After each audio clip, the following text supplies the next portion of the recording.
Se ha iniciado la grabación, ¿ok?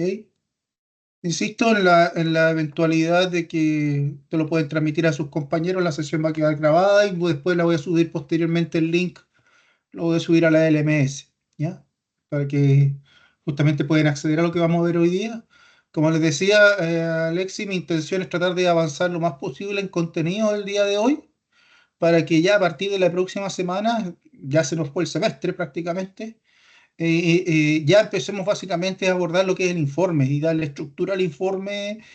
A diferencia del primer informe, este segundo informe es mucho más estructurado y conciso en la forma de elaborarlo, ¿ah? O sea, la estructura es bastante bien definida, ya en cierta medida se los comenté en la última clase.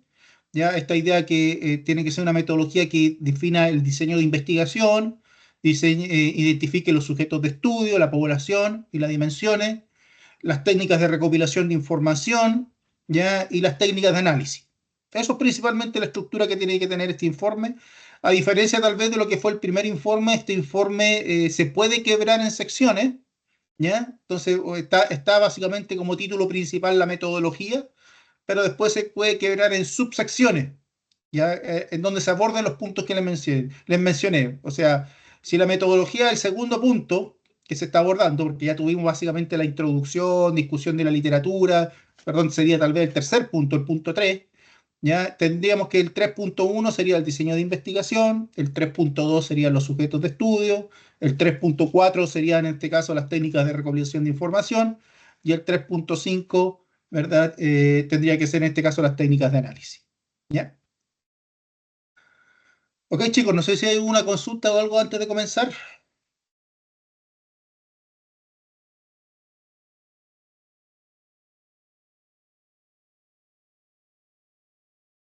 Ya, comencemos entonces. Para efecto de esto voy a justamente acortar la cámara, chicos, para que tengamos mejor fluidez en la comunicación.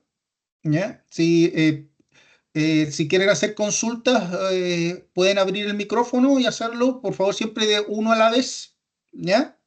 O bien pueden usar el chat, como ustedes gusten, ¿ok? Igualmente, para evitar acoples y ese tipo de cosas, mantengan sus micrófonos apagados para evitar cualquier inconveniente, ¿ya? Pueden usar el levantar la mano también, si quieren hacer alguna consulta, ¿ya? O justamente hacer algún comentario o participar en algo. ¿Ya? Ok, comencemos.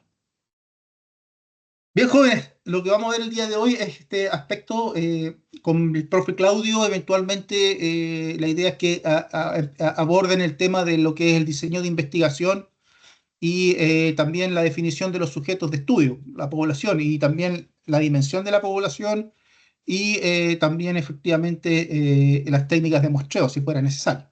¿Ya? En la parte de recolección de datos, en donde partimos, el principal objetivo de esta sección es justamente tratar de generar la evidencia que nos permita de alguna manera abordar nuestra pregunta, nuestro objetivo de investigación. ¿Ya? O sea, si, por ejemplo, nuestro objetivo de investigación tiene que ver con, por ejemplo, identificar si existe una relación entre desempeño académico del estudiante y, por ejemplo, horas de estudio. La recolección de datos nos va a llevar básicamente a la idea que esas dos variables las tenemos que operacionalizar. ¿Eso qué quiere decir? Que las vamos a tener que dimensionar. ¿Ya? Vamos a tener que generar datos asociados a esas variables para poder aplicarle alguna técnica o algún modelo que nos permita básicamente abordar el objetivo. ¿Ya? Entonces, la técnica de recolección de datos, en esencia, lo que trata es de alguna manera de identificar cuáles son los instrumentos que nos permiten justamente medir esas variables, levantar la información, ¿ya? Y caracterizar esos instrumentos en detalle. ¿Ok?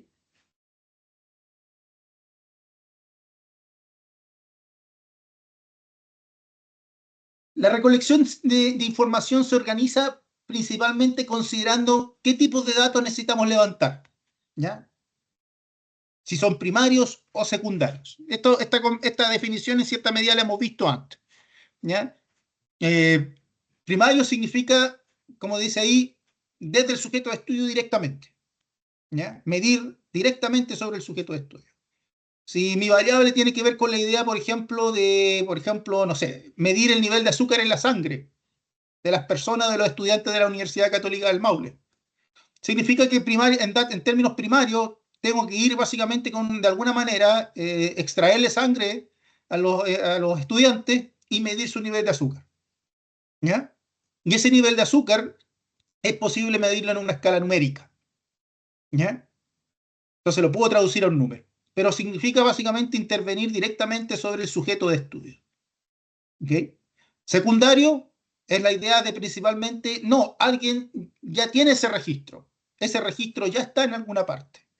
Alguien ya hizo el trabajo de justamente para una población determinada, medir los niveles de azúcar, y eso se registró, está en un registro. Por ejemplo, podría estar alojado en una página web del Ministerio de Salud, en donde se manejan estadísticas de la población chilena y si tienen datos, por ejemplo, los niveles de azúcar de la población chilena. Entonces ahí la variable ya está de acceso directo. ¿Ya? Eh, Obviamente los datos primarios requieren más esfuerzo en términos de su generación, porque requieren primero diseñar un instrumento, ¿ya? Requiere también que ese instrumento se caracterice, se valide, ¿ya? Y posteriormente tenemos que diseñar un plan de trabajo de campo para ver si efectivamente cómo lo vamos a aplicar en terreno. ¿Ya? En cambio, con los datos secundarios, efectivamente no tenemos que diseñar ningún instrumento, solamente tenemos que procesar la información ya levantada. Y el levantamiento de esa información, ¿verdad? Como ya está disponible, implica que para esta sección de la recolección de datos con datos secundarios, solamente incluye...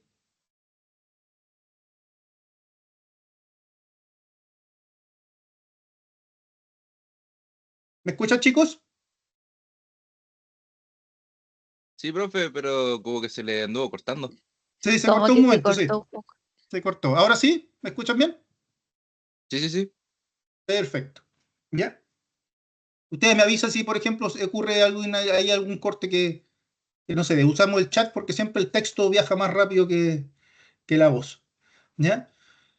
Entonces estaba en esta idea de los datos primarios y secundarios. Siempre efectivamente los datos secundarios nos llevan básicamente a generar un esfuerzo un poco más bajo, en el sentido de que ya los datos al estar disponibles, ya simplemente en esta sección nos tenemos que dedicar a describirlos, a describir esa base de datos, a describir efectivamente cómo están compuestos, cómo están disponibles sus datos, dónde están disponibles, ¿ya? Y también caracterizar cuáles son las variables o elementos que esos datos o esas bases de datos secundarias incluyen. ¿Ya? Entonces, una caracterización principalmente de los datos secundarios. Es tratar de explicar en detalle efectivamente dónde está disponible la información y cómo se encuentra disponible. ¿Ya? Eso es lo que hay que justamente abordar con datos secundarios. Entonces, dependiendo de la naturaleza de la investigación que ustedes quieran hacer y principalmente de su objetivo de investigación, puede abordarse de manera primaria, de manera secundaria. La manera secundaria implica que tenemos que justamente tener los datos ya disponibles. Tienen que existir los registros en alguna parte. Si esos registros no existen, ¿ya? O sea, no podemos básicamente sacar las medidas que nos interesan directamente, tenemos que ir justamente a medirlas nosotros mismos. Y ahí son donde surgen básicamente los datos primarios. Y los datos primarios requieren principalmente la definición de un instrumento de medición, un instrumento que me permita levantar la información. Como les decía, si yo quiero ver la relación entre el nivel de azúcar en la sangre y el rendimiento académico de los estudiantes, por ejemplo. ¿Ya? Bueno, las dos variables involucradas ahí, el nivel de azúcar y rendimiento académico. ¿Las dos variables se pueden medir numéricamente? Sí, se pueden medir numéricamente. ¿Ya? Entonces, ahí la operacionalización de esas variables es que efectivamente el nivel de azúcar en la sangre se puede medir en una escala numérica y el rendimiento académico también. Perfecto. Entonces, si esa información está justamente disponible en alguna base, la puedo utilizar directamente. Si no es así, la tengo que ir a medir y el instrumento en ese caso que me permite medir el nivel de azúcar en la sangre es un test sanguíneo. O sea, tengo que sacar sangre y meterlo no sé, a un aparato, de este caso de medición de glucosa o de azúcar. ¿Ya? Y ese instrumento es el que yo tengo que justamente describir aquí en la recolección de datos. Podría usar una encuesta, un cuestionario. ¿Ya? Un cuestionario es principalmente eh, un set de preguntas, nada más.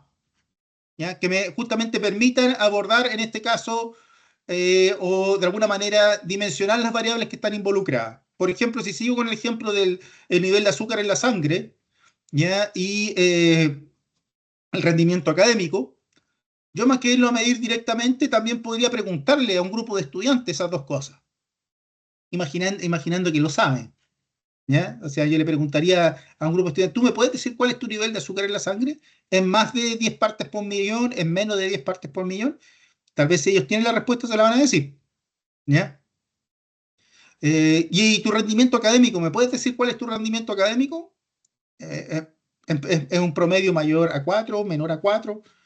Entonces, podemos también básicamente diseñar un instrumento en donde le preguntemos directamente al sujeto de estudio por las variables que nos interesan. ¿Ya? Y es importante tener en cuenta que la definición de esas variables tienen que estar alineadas con el objetivo de investigación. Porque si mi objetivo de investigación es identificar una relación, si es identificar una relación entre nivel de azúcar y rendimiento académico, obviamente tengo que diseñar dos formas de medir esos dos conceptos, ¿ya?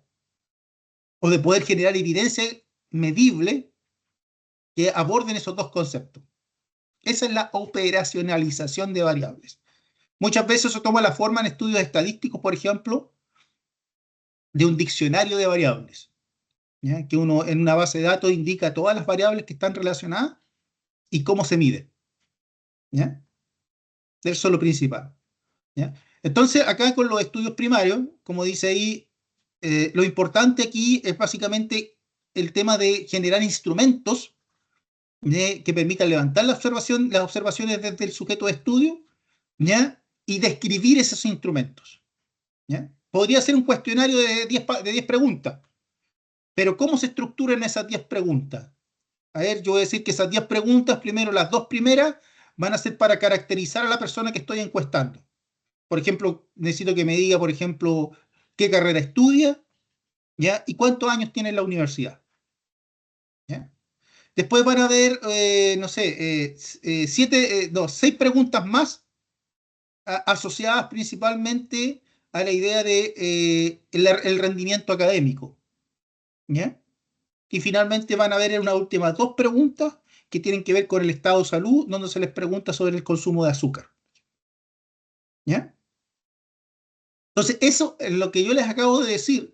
Lo que entrego es principalmente una estructura general de cómo se va a diseñar ese cuestionario, el instrumento de medición. ¿Ya? Y de eso se trata un poco esta idea de describir los instrumentos de medición, sobre todo en caso que tengamos justamente estudios de carácter primario. ¿Ya? Cuando es secundario, insisto, cuando es secundario es simplemente la idea de describir la base de datos o los registros que contienen los datos que necesitamos. ¿Ya? Aquí se ven ejemplos, otro ejemplo, las entrevistas. Una era la observación directa. La observación significa, por ejemplo, yo miro el fenómeno y yo levanto la observación.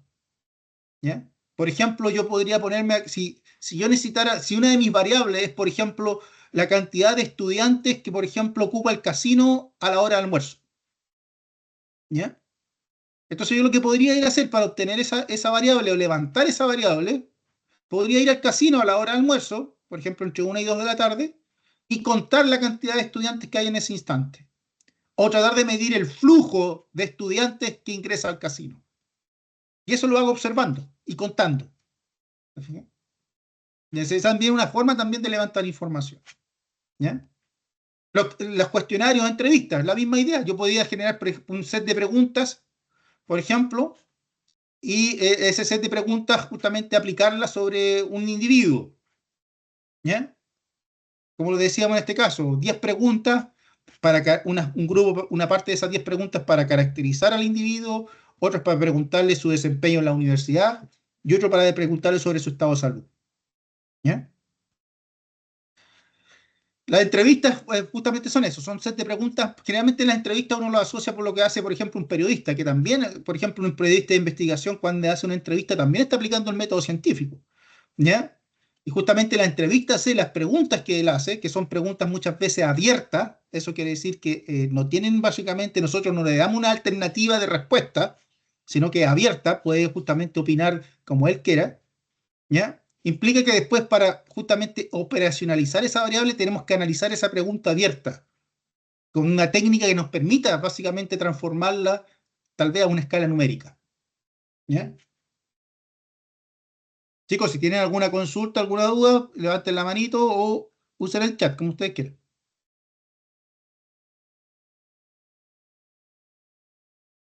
Los cuestionarios, a diferencia un poco de las entrevistas que no son tan abiertos, pueden ser más cerrados. O sea, yo puedo hacer preguntas y darle alternativas de respuesta, principalmente a quien estoy justamente encuestando. Aquí quiero hacer una diferencia. Generalmente el término correcto es cuestionario, ¿ya? No encuesta. Encuesta involucra el cuestionario más el trabajo del terreno, ¿ya? Las dos cosas, ¿ya? Entonces, en cierta manera, ¿ya? De cierta manera, el cuestionario lleva básicamente al tema de generar posibles temas de escalas de medición, ¿ya? De escalas de medición, de cómo justamente doy una pregunta, yo pongo las posibles alternativas de respuesta y cómo esas respuestas las puedo transformar a números, ¿ya?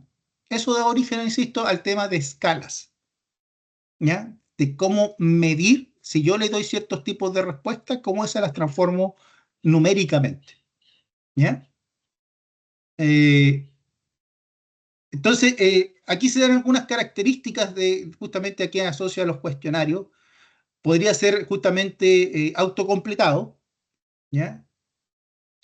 Obviamente el tema de la validación es importante, por eso dice que requiere la aplicación de un estudio piloto. Generalmente cuando uno diseña un cuestionario con sus posibles respuestas o alternativas de respuestas, tiene que validarlo para ver si efectivamente el cuestionario, la persona que va a ser encuestada lo entiende o eventualmente va a responder un poquito en la línea de lo que justamente queremos que responda, ¿ya? Eso tiene que ver con un concepto que está más abajo, no sé si lo ven, que ahí se dice response bias. O es otra forma de decir sesgo. Está en inglés el concepto. Sesgo en respuestas. Bias es sesgo. ¿Ya? Entonces, muchos cuestionarios en su forma de estructuración o cómo se hacen ciertas preguntas podrían hacer que justamente la persona que responda, o sea, podríamos justamente inducir algún tipo de respuesta específica en la persona que está siendo encuestada. ¿Ya? Entonces hay que tener cuidado efectivamente cómo se hacen las preguntas. ¿Ya? Eh, es como por decir, yo siempre daba ese ejemplo, no sé si se acuerdan cuando yo le decía, por ejemplo, si yo les pregunto a ustedes, por ejemplo, ¿creen que justamente el consumo de tabaco es algo que justamente daña la salud? ¿Ya? Entonces tal vez la mayoría de las personas podrían responder lo que es políticamente correcto, más que justamente expresar lo que realmente sienten. ¿Ya? Entonces eso podría provocar un tipo de sesgo. Por eso es que las preguntas tienen que diseñarse de tal manera de evitar algún potencial sesgo en las respuestas. ¿Ya? El campo del diseño de cuestionarios o instrumentos de medición en estadística es un campo por sí solo, ¿ah? O sea, el tema de cómo medir cosas, ¿ya? Eh, es un tema que básicamente tiene su propia teoría, ¿ya? Y que justamente posiblemente en cursos posteriores también ustedes van a abordar, ¿ya? Por ahora podemos pensar que, por ejemplo, una escala con alternativas y ver cuáles son tal vez las respuestas más comunes, ¿ya? Va a ser suficiente justamente para poder medir una variable. O sea, yo puedo decir, por ejemplo, eh, ¿qué opina usted del tabaco? ¿Es algo bueno para la salud, medianamente bueno para la salud o malo para la salud? Entonces ahí yo generé una escala muy simple de 3 niveles, pero que me permite, por ejemplo, en base a la frecuencia de respuestas, poder justamente operacionalizar esa variable que es la percepción sobre el consumo de tabaco. ¿Ya? ¿Se entiende un poco la idea, jóvenes? ¿Se entiende el concepto de sesgo en respuesta y cuestionario? ¿Ya? Ok, chicos. ¿Ya? Abajo se habla un poquito de lo que le estaba diciendo, esa idea de respuestas dicotómicas, múltiples o respuestas abiertas.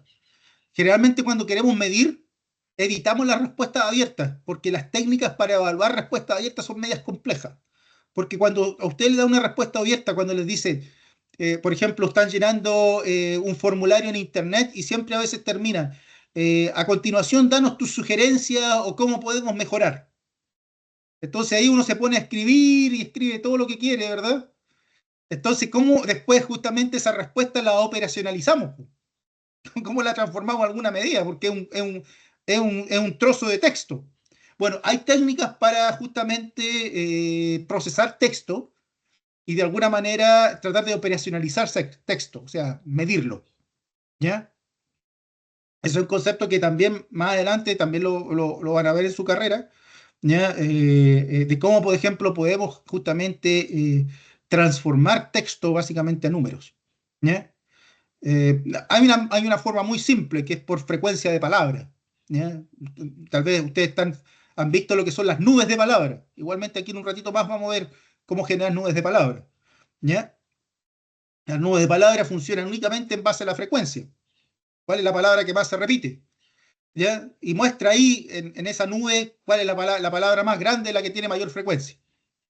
¿Ya? Eso también permitiría a nosotros dar algún tipo de interpretación. ¿Ya? Pero ahí lo que hay detrás es la frecuencia de la palabra en el texto. Entonces eso también nos permitiría de alguna manera operacionalizar una pregunta abierta. ¿Ya?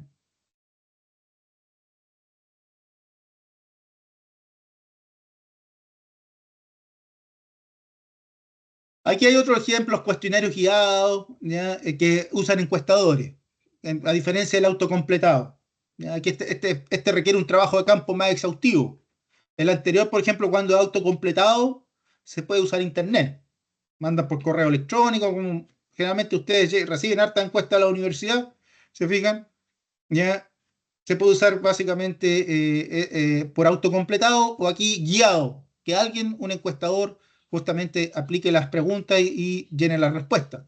Eso generalmente se hace cuando tal vez las preguntas o los conceptos involucrados dentro del cuestionario son tal vez un poco complejos, ¿ya? O sea que efectivamente tal vez la estructura de la pregunta tal vez no sea de fácil interpretación por justamente la persona. Por ejemplo, cuando ella les pregunta, ¿estarían ustedes dispuestos a pagar impuesto en primera categoría más del 50%? Entonces, claro, naturalmente tal vez no todos pueden responder a esa pregunta porque no entienden el concepto de lo que es impuesto de primera categoría. ¿Ya? Entonces ahí es donde entra el rol del encuestador. El encuestador tiene que de alguna manera, tal vez, orientar. No, sí, ojo, que no debe dar la respuesta, no tiene que incidir sobre la respuesta, pero sí puede justamente eh, proveer justamente o aclarar la respuesta en términos de contenido. ¿Ya? Cuando un encuestador incide sobre la respuesta, se va a reflejar en algún tipo de sesgo. ¿Ya? Por eso está abajo de nuevo allá el response bias. Entonces, es justamente un aspecto importante cuando se usan encuestadores, es asegurarse justamente que los encuestadores no incidan sobre justamente la respuesta que podría dar el encuestado. ¿Ya?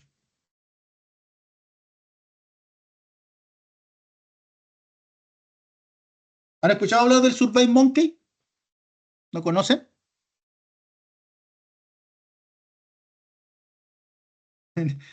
No, no me imaginé, porque, bueno, lamentablemente Survey Monkey hasta hace un tiempo atrás era gratis, ahora hay que pagar. ¿Ya? Pero esencialmente es un sistema en Internet, a ver si se los puedo mostrar. Uno tiene que crear una cuenta, ¿ya? Aquí está, yo tengo una cuenta, pero una cuenta no es la premium, es la cuenta simple nomás. Aquí si uno quiere la cuenta premium hay que pagar, ¿ya? Es la gratis. en donde uno puede crear efectivamente cuestionarios de manera directa y rápida. Aquí tengo, por ejemplo, una pregunta: ¿qué opina sobre la marca Mercedes? ¿Ya? Es de alternativas múltiples, tengo tres opciones: excelente, regular, ¿ya? Y después uno puede compartir esto, ¿ok? Dame un segundo para recopilar aquí una respuesta. Esto no es difícil de usar, ¿eh? O sea, si uno empieza a jugar un poco con él, efectivamente les permite de alguna manera manejarlo bastante bien. Es bien simple en su aplicación. Pero ahora, SurveyMonkey relativamente ha estado en el mercado por bastante tiempo, ¿eh? Ahora hay muchas más alternativas que antes para justamente la generación de cuestionarios. El mismo Google Form, ese sí lo conoce, el Google Form, el de Google, donde generalmente les mandan las encuestas de la universidad, ¿ya? Y ahí efectivamente es lo mismo, va en la misma línea, ¿ya? ¿Ok?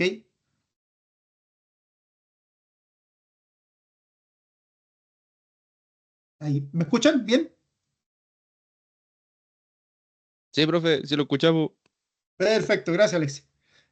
Prueben el link que le envié al lado, que está en el chat. No sé si todavía está funcionando. Para ser honesto, se los voy a enviar al tiro. ¿Ya? Prueben ese link, ¿ya? En donde supuestamente deberíamos llegar a esta pregunta. Ahí lo estoy pinchando yo, pinchando. Ahí está. ¿Ya?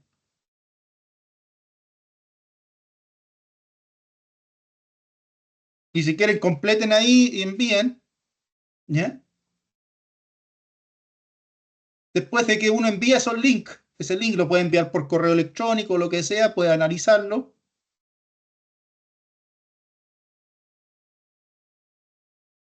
en analiza resultados, ¿ya?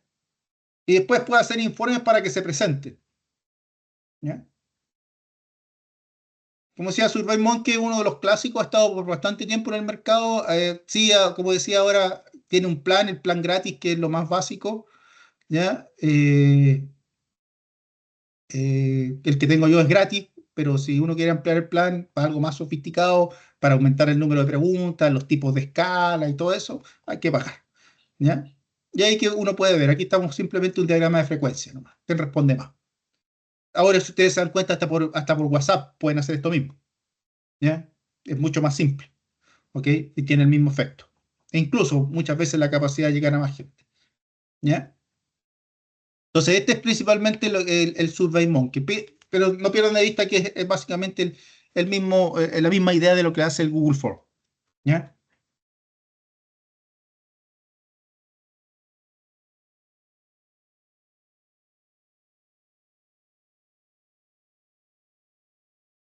Los análisis de contenido para las preguntas abiertas, esto ya tiene que ver un poquito ya con el tema de la medición, ¿ya? De cómo medir las respuestas.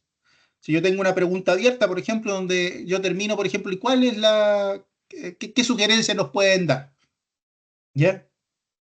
O díganos cómo mejorar, ¿ok? Entonces esas preguntas abiertas, en cierta medida, ¿cómo las puedo analizar? ¿Ya? Ahí están los conceptos que se llaman, en este caso, mapa conceptual o análisis de contenido, ¿ya? Que son generalmente la nube de palabras, es el más clásico, como les contaba, ¿ya? Los análisis de contenido justamente va identificando cada concepto dentro del texto y lo va asociando a algún tipo de categorización, ¿ya? Aquí hay un ejemplo muy simple de lo que es un mapa conceptual, por ejemplo, no sé, si hay conceptos de animales, un texto que tenga que ver, por ejemplo, con la naturaleza o con los ecosistemas.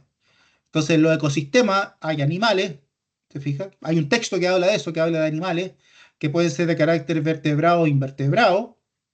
Cuando son invertebrados, principalmente en los ecosistemas acuáticos, existen más bien los artrópodos, que pueden ser insectos, arácnidos, no sé. Entonces va ligando conceptos, ¿ya?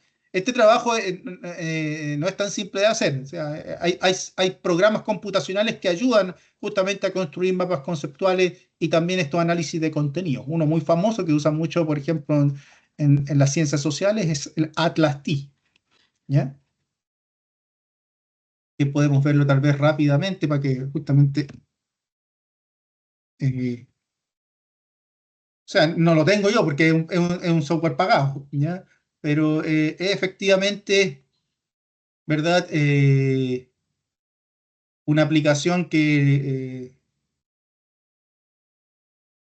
ahí está la página web de la Trustee, ¿ya?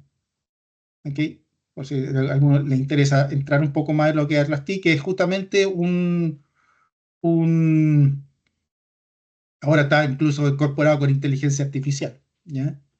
Que es algo que les permite principalmente se usa mucho en investigación que es de carácter cualitativo, ¿ya? Esto, por ejemplo, el análisis de texto, ¿ya? E interpretar texto. Entonces, para hacer la interpretación de texto, eventualmente construye, por ejemplo, cosas como es la nube de palabras y los mapas conceptuales.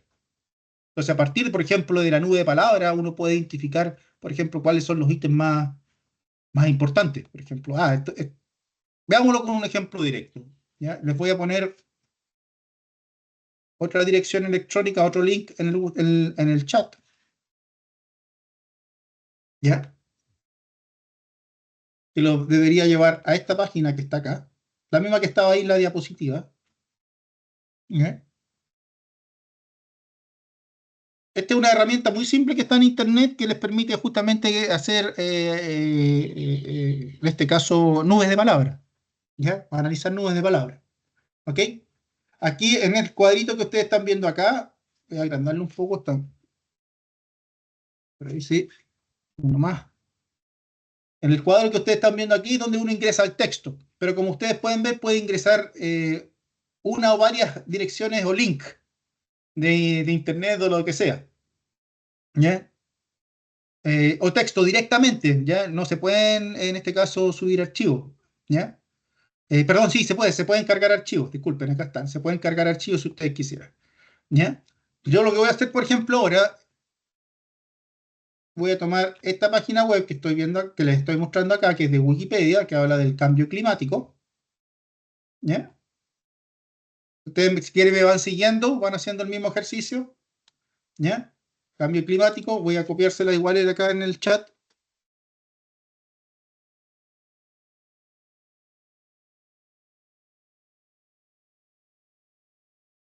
¿Sí? Entonces la voy a copiar, la URL, control C, y la voy a pegar acá, ¿ya? Y simplemente después le voy a poner chat revelar. Vamos a esperar un momento. ¿Ya? Y ahí tenemos el análisis. Este es un análisis únicamente de frecuencia, jóvenes. O sea, lo que ve cuenta cada palabra en el texto, ¿ya? Y cuánto se repite, nada más. ¿Ok?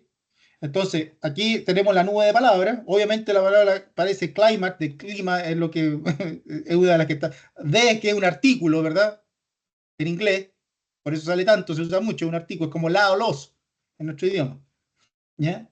Pero después de esta aparece aparentemente la palabra que más sentido nos hace es clima, cambio. Y después por ahí tenemos global y calentamiento. ¿Ya? Chicos, se ve el cursor, ¿verdad? El que estoy moviendo, se ve el cursor. Perfecto, gracias, Jorge. ¿Ya? Entonces, aparentemente, el texto que tenemos acá tiene relación con un fenómeno que es global, de calentamiento y de cambio del clima. Entonces, ya nos permite hasta cierto punto hacer una interpretación. ¿Ya? Esto fue exactamente, como anécdota, esto fue lo que exactamente usó Donald Trump cuando quiso justamente invalidar justamente el tema del cambio climático. ¿Ya? Donald Trump es uno de los no creyentes del cambio climático. Él dice que es algo inventado. ¿Y cómo justamente se asesoró en ese sentido? Él pidió que se hiciera un estudio sobre usando estas técnicas, ¿ya? Y examinó se pudo conseguir, no sé cómo, bueno, la plata puede todo, ¿ya? Pero se consiguió principalmente intercambios de correo o correos electrónicos que se intercambiaban profesores en varias universidades canadienses y algunas del norte de Estados Unidos. ¿Ya? Y lo que hicieron con todos esos correos electrónicos fue aplicarle esto, nube de palabras. Y cuando le aplicaron nube de palabras, por ejemplo, las palabras que aparecían, algunas de ellas que aparecían con mayor frecuencia, ¿ya? Eran, por ejemplo, duda, poco claro, eh, no es posible, ¿ya? Y ese argumento lo tomaron y consideraron que en la interpretación había una duda razonable para decir que el cambio climático podría ser algo inventado, ¿ya? Mismo análisis se aplicó durante el estallido social en el gobierno de Sebastián Piñera. Si ustedes se acuerdan, en ese instante, al estallido social se trataba de buscar quiénes fueron los que de alguna manera provocaron el estallido social, cuáles fueron las causas. Y por ahí salió que uno de los causantes del estallido social era el K-pop. Ubican el K-pop, ¿verdad? El Korean pop. ¿Ya? ¿Y cómo salió eso? Justamente lo que se hizo es que se analizó el texto de diferentes redes sociales, sobre todo en población joven, ¿ya? Particularmente Twitter, ¿ya? Se extrajeron esos Twitter, una gran cantidad de Twitter de gente joven y en términos del estallido social, justo en la época del estallido social, y ahí en esas nubes de palabras, uno de los conceptos que más aparecía con mayor frecuencia era K-pop. Entonces, consecuencia, K-pop fue el causante del estallido social, ¿ya? Obviamente que fue más profundo que eso, pero eventualmente daban ciertos argumentos basados básicamente en términos numéricos que podría justamente eh, validar una tesis, una hipótesis de que tal vez por ahí podría originarse el estallido social. Bueno, eso después fue, esto es una técnica muy simple, muy descriptiva, esto es principalmente descriptivo, ¿ya? La interpretación hay que tener cuidado, porque así como ustedes están viendo acá en pantalla, es meramente descriptiva. Yo no he interpretado nada, ¿ya? Solamente muestro que en la nube lo que más se repite es clima, calentamiento y tal vez global. Pero no estoy dándole interpretación a eso. Ahí está principalmente lo que diferencia mucho una investigación cuantitativa de una cualitativa en la interpretación. Porque cuando yo muestro simplemente los conceptos que tienen mayor frecuencia, es descriptivo cuanti. Pero si yo digo que voy a justamente a interpretar, ¿verdad?, establecer las causas del calentamiento global, voy a analizar, quiere decir que ahí la interpretación de esto la tengo que hacer yo. Y tengo que darle un juicio de valor en base a ese resultado. Entonces hay que tener cuidado con las técnicas, porque estas técnicas son solamente, está diciendo cuáles son las palabras que se repiten más. No quiere decir que haya realmente una relación entre clima global y calentamiento, ¿ya? Eso le podría tal vez formar una hipótesis y hacer un estudio más avanzado para ver si eso existe, ¿ya?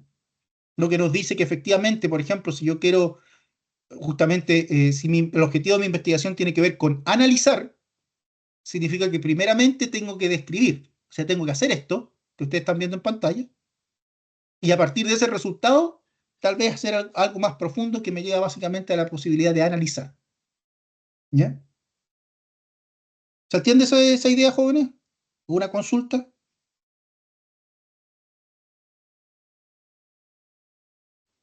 Ninguna consulta, profe. Ok, Jorge, gracias. ¿Ya? Acá, lo que están viendo acá a la derecha es lo mismo que está en la nube de palabras, pero en términos de frecuencia relativa. Aquí lo que hace este gráfico divide el texto en trozos de texto. Lo que están viendo son casi los párrafos. Aquí, o no necesariamente los párrafos. Divide el texto completo, aquí lo tengo dividido en 10 trozos, que es por defecto, se puede cambiar eso, ¿ya? Y para cada trozo de texto ve efectivamente cómo se comporta la frecuencia de las palabras que están aquí arriba. Aquí particularmente muestro las que más se repiten. Si ustedes se dan cuenta, son puros artículos, nada más. De, of, se fija, la, de. Pero ahí está clima, que es efectivamente una palabra que es importante para la interpretación de este texto. ¿Ya? Acá abajo está el resumen, ¿ya? ¿Ok? Con la cantidad de palabras exactas, ¿ya? Es una herramienta muy simple, pero que a veces para hacer una cosita rápida puede ayudar bastante, ¿ya?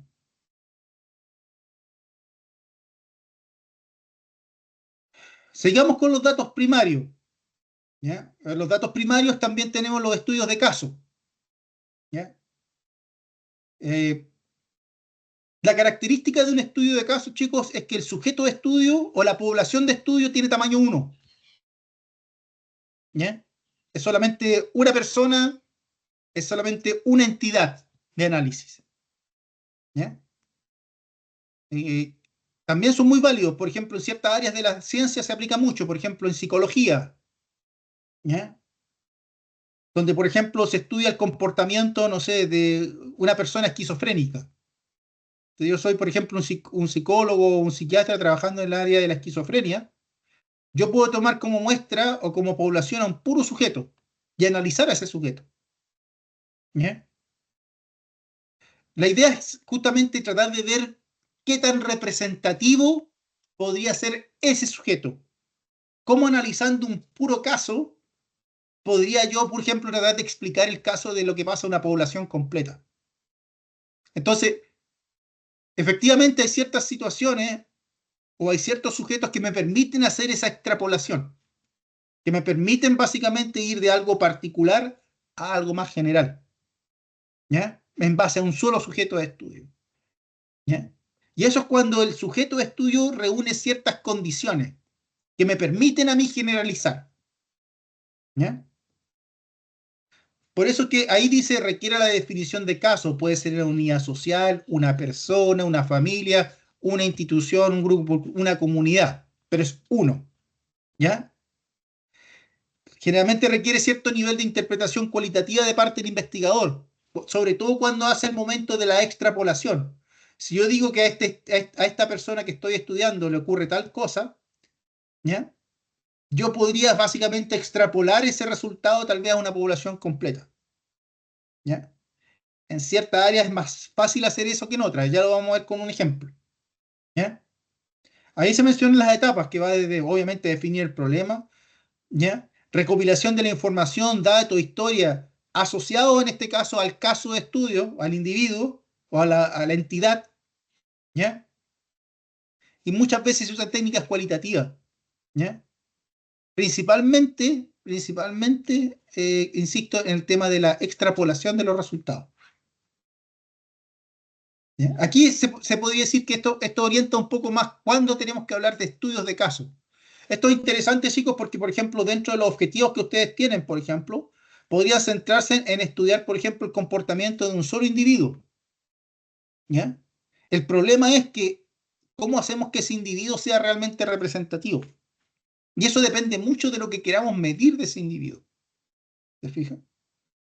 Aquí esta idea que está en esta lámina permite un poquito orientar ese proceso de cómo definir el individuo y cómo ver si realmente es representativo, ¿ya? Ahí dice tipos de estudio de casos. El caso representativo, que dice son casos típicos en una categoría. Por ejemplo, si mi problema es determinar las causas de fraude contable en grandes empresas, ¿qué podría estar, por ejemplo, en las empresas grandes incentivando que hayan, por ejemplo, fraude? ¿Ustedes conocieron el caso de la Polar? ¿La conocen? ¿Ya? ¿Lo escucharon? ¿Ya? Sí, El caso de la Polar es uno, por ejemplo. ¿Ya? Hay varios más. La colusión de los pollos, del papel confort. ¿Ya? ¿Ok? Hay varios. ¿Ok? El de la Polar fue particularmente porque un día de la noche a la mañana el directorio de la Polar le dio, tenían un problema financiero, liquidez. Y lo que ellos hicieron fueron que unilateralmente, o sea, ellos tomaron la decisión de aumentarle las cuotas de crédito a todos sus clientes. ¿Ya? O sea, no le preguntaron a nadie, eso fue lo que hicieron. Le llegaron y le subieron las cuotas. Algo parecido a lo que pasaba con la ISAPRE, ahora preguntan un poco más, antes no preguntaban nada, o sea, llegaban y, por ejemplo, subían el valor de los planes unilateralmente, sin preguntarle a nadie. ¿Ya? Entonces la Polar hizo lo mismo con los créditos. Así de la noche a la mañana lo subió y no le preguntó a nadie. ¿Ya? Y así estuvieron operando por mucho tiempo, calladito, hasta que los pillaron.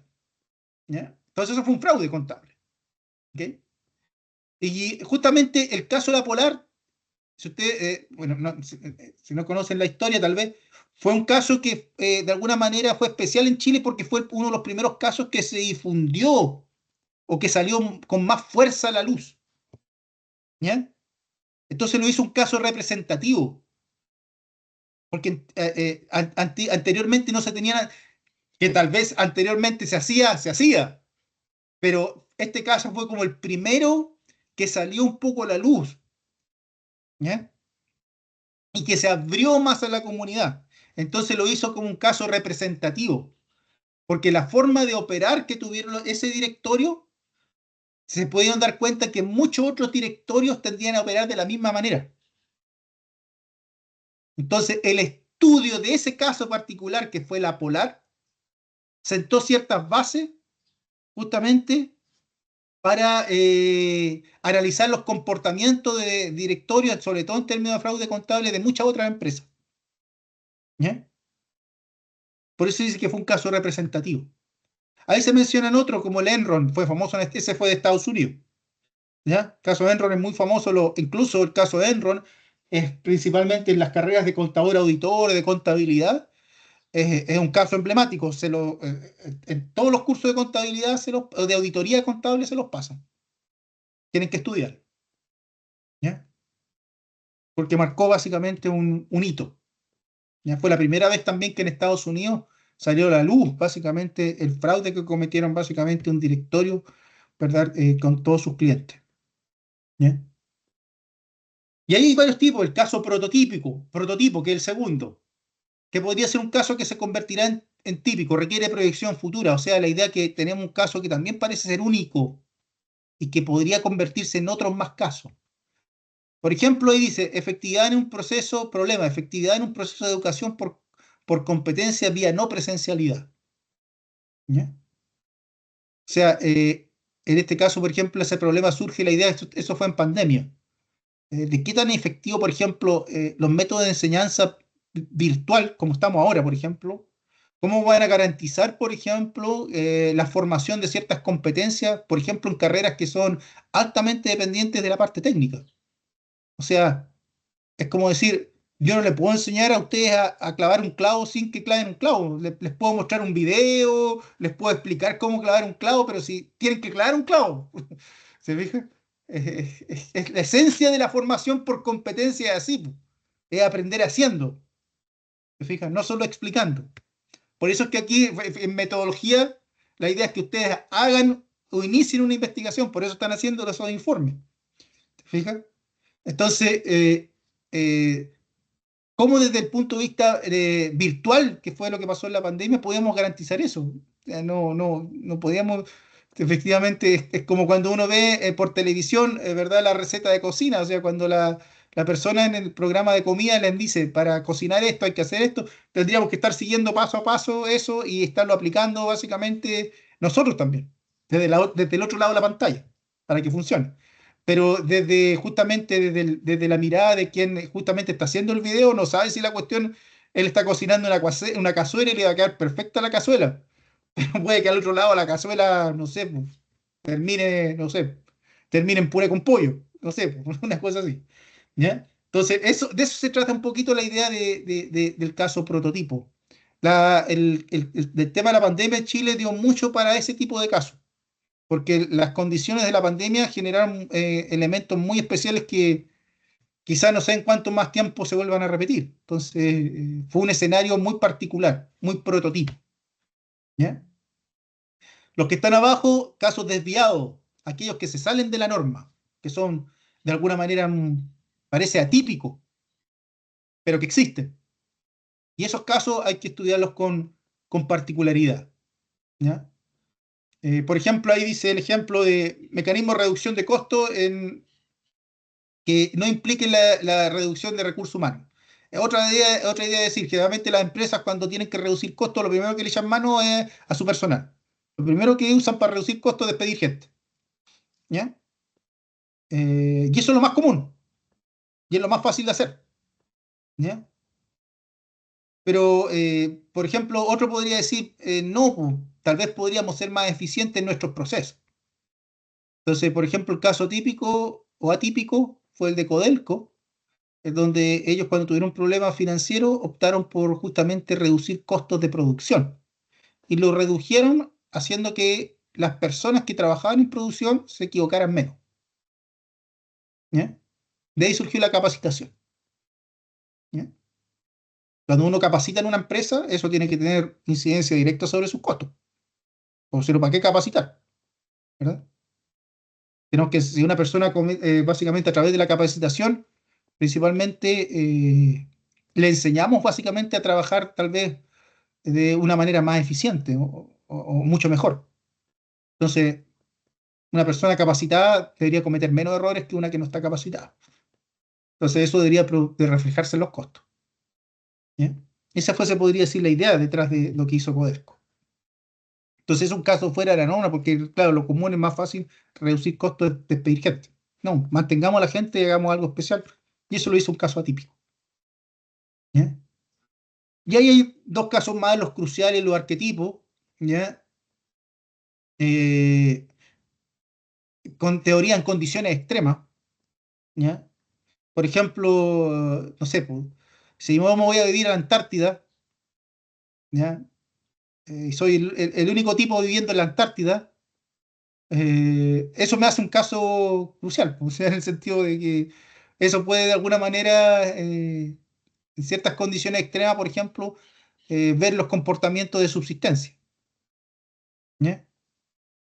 Eh, y yo analizo ese caso, porque si después más gente quiere vivir a la Antártida, eh, yo voy a hacer, justamente voy a pasar a hacer un caso que puede generar información que se puede extrapolar al resto de la gente que quiere irse a vivir a la Antártida, ¿ya?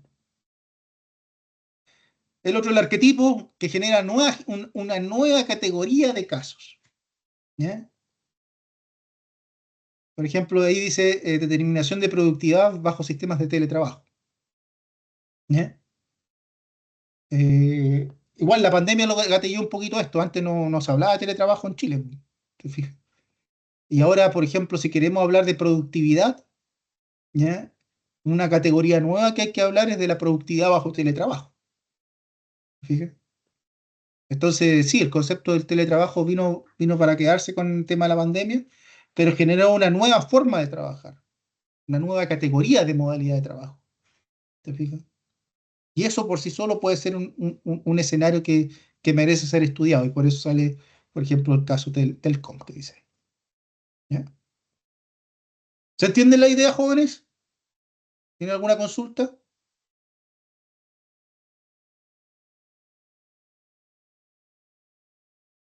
Ok, gracias, Jorge. Alexi, gracias.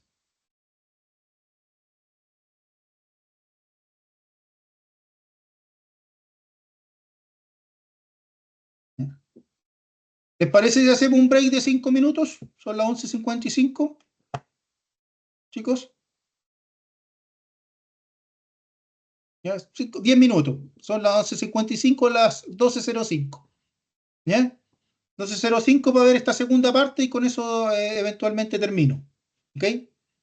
¿Ya? Insisto, para los que llegaron después, si quieren y nos queda un poquito de tiempo y gustan, podemos ver tal vez algunas retroalimentaciones ahora. Si no, tranquilos que también durante la próxima semana y durante las próximas semanas eso también lo voy a ir haciendo. ¿Ya? Eh, o si al final justamente de cuando termine la clase tienen alguna duda, eventualmente ahí me la pueden plantear. ¿Ya? Entonces volvemos entonces a las 12, 12:05. ¿Ya? Chicos, cuidado que la grabación va a continuar para todo efecto, así que mucho cuidado con los micrófonos o con las cámaras en este caso, si es que las llegan a encender las cámaras. ¿Ok? Ya, nos vemos un rato más.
Bien, jóvenes, no sé si me escuchan.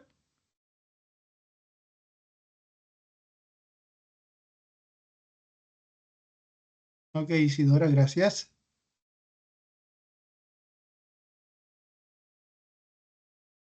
Hay 13 participantes, tenemos en general buena recepción, buena convocatoria, se podría decir. Vasco, levantaste la mano, ¿quieres preguntar algo? No, era para subir el dedito, pero me confundí. Ya, perfecto, no problema. ¿Ya?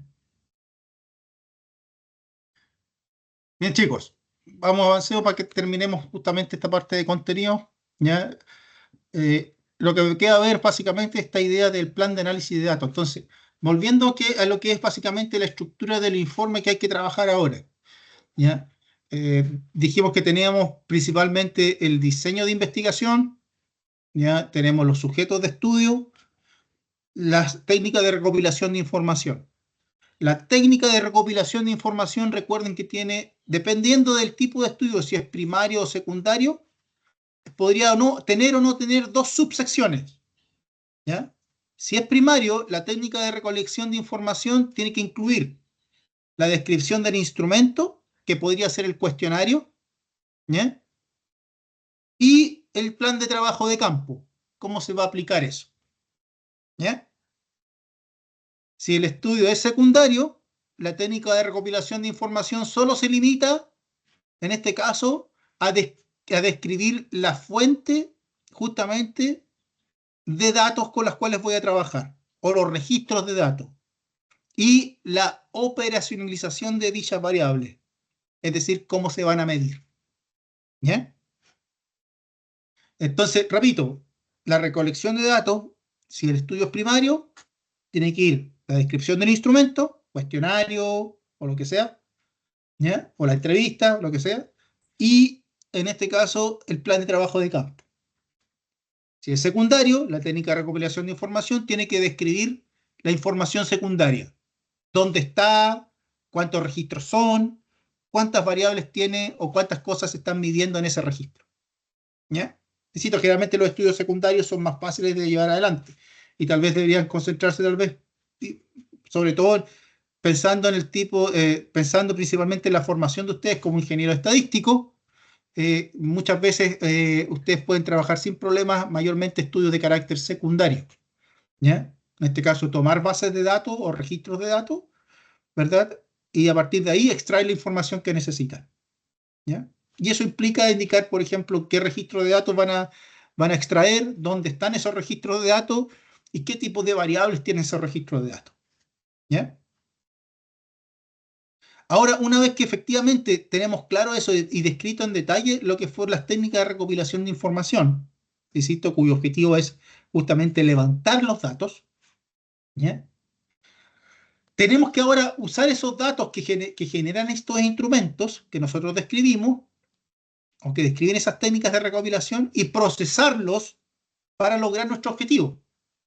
Porque eso solamente levanta los datos. O sea, aquí está, va a decir, aquí están los números, ya, pero esos números me permiten, por ejemplo, si mi objetivo es caracterizar, por ejemplo, o identificar o establecer una relación entre rendimiento académico y consumo de azúcar.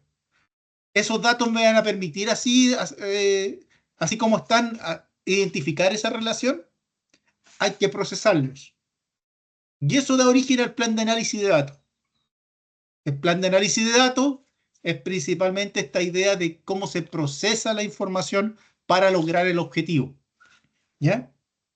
¿Y qué involucra el plan de análisis de datos? Involucra,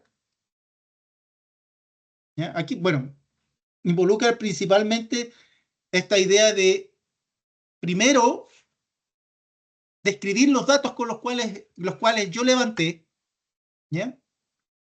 Y segundo, ¿ya? Ver qué modelo de datos podría yo aplicar para responder o abordar mi objetivo. ¿Ya? Eso es como la idea. O sea, esta sección, lo que es el plan de análisis de datos, el plan de datos, también lleva dos subsecciones. Una en donde particularmente se hace la parte descriptiva, en donde yo resumo los datos, ¿ya? Y la otra parte de la técnica de análisis o el modelo de datos, en cómo voy a justamente a procesar los datos para lograr el objetivo que yo me planteé, ¿ya? Aquí se menciona algunas ideas con respecto a lo que es el plan de datos, por ejemplo, la importancia de la estadística, ¿ya? Porque generalmente el procesamiento de grandes volúmenes de datos queda a mano de los estadísticos, ¿ya? De eso se trata. Ustedes se están formando principalmente justamente como ingeniero estadístico en la idea de justamente de tomar datos y esos datos transformarlos en información, ¿ya? O sea, hacer que esos datos hablen, hacer que esos datos justamente nos permitan básicamente sacar conclusiones, ¿ya? Y eso es principalmente lo que hace la estadística. Se levantan los datos, se levantan los números, pero si quedan ahí solamente son números. El cómo se interpretan, ¿verdad? Es parte justamente de unas labores que tiene que hacer la estadística, ¿ya? Eh, Ahí se habla algunas ideas de lo que implica el análisis de datos previamente tal, inspección, limpieza, transformación y modelado de datos, ¿ya? Realmente las primeras que indica la inspección, limpieza y transformación, muchas veces tienen que ver con la etapa justamente del análisis descriptivo o exploratorio. Aparte justamente uno resume los datos, los describe, pero también tiene que muchas veces, sobre todo si son datos de carácter secundario jóvenes, muchos de esos registros hay que hacerle un trabajo previo para dejarlos listos para aplicarle algún modelo de datos o hacerle alguna interpretación.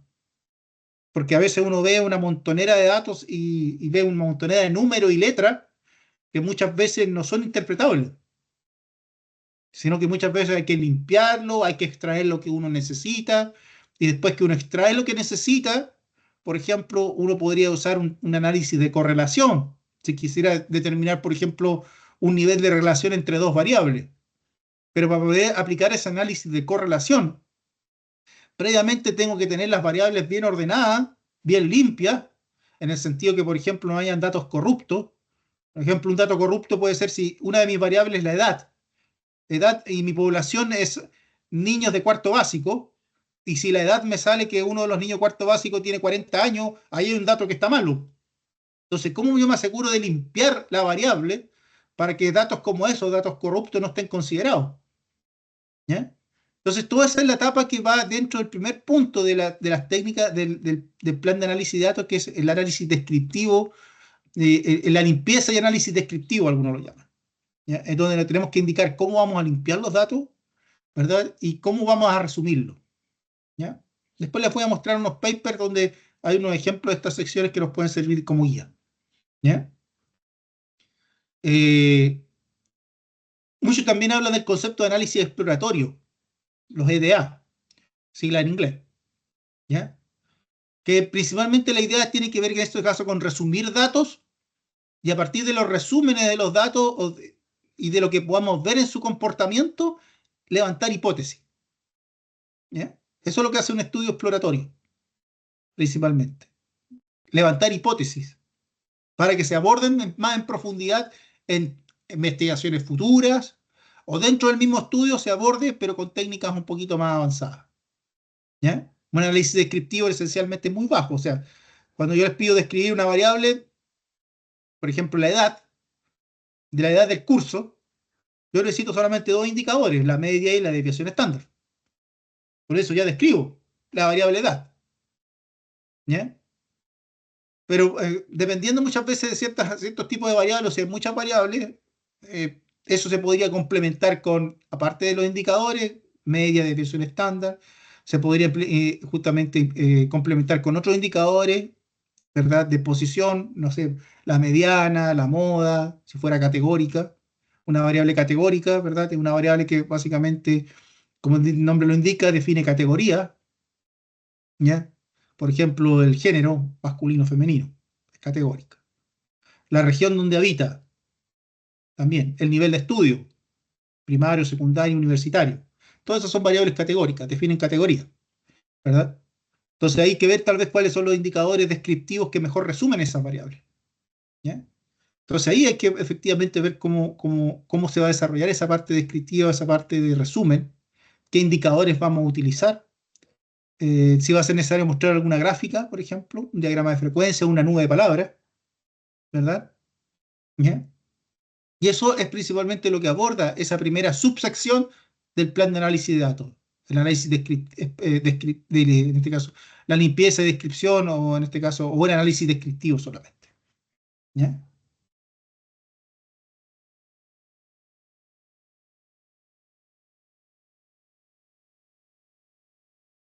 Ahí está, no sé. Entonces, a continuación,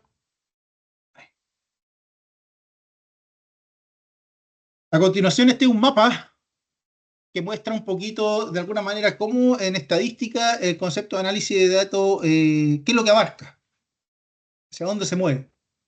¿Ya? Por un lado, si ustedes se van aquí hacia la izquierda, acá, tenemos justamente todo lo que es el procesamiento de datos, preparar los datos para análisis. Eso es lo que aborda principalmente la parte descriptiva, ¿ya? La primera parte del plan de análisis de datos. ¿Y eso qué implica, por ejemplo? La limpieza, que es la edición de los datos, la codificación, ¿se fija?